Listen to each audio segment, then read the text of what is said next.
What will the future hold for the education sector? The sustainable development of the vital sector forms part of discussions at the 6th Annual Council of Ministers of Education.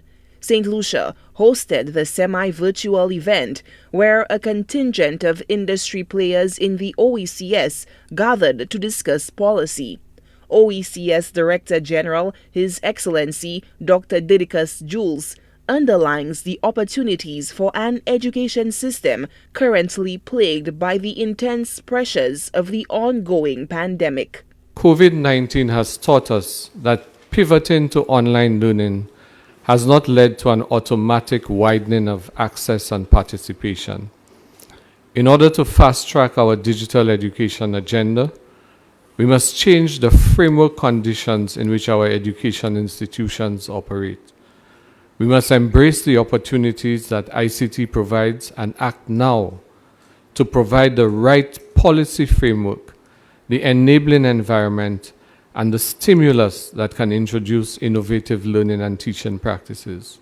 Dr. Jules posits that the education systems needs to embrace what he describes as an open innovation framework, defined as an alternative to conventional methods, and step away from preset confines. Embracing open innovation in education will remove obstacles to digital education in cost, geography, time, and entry requirements by giving all learners the opportunity to access education resources at a lower or nearly no cost and in a flexible way. Extremely important considerations in the context of the vulnerabilities faced by Oecs member states today. The Oecs Director General called on ministers for education to deliver new and innovative strategies to accelerate the goal of every learner excelling.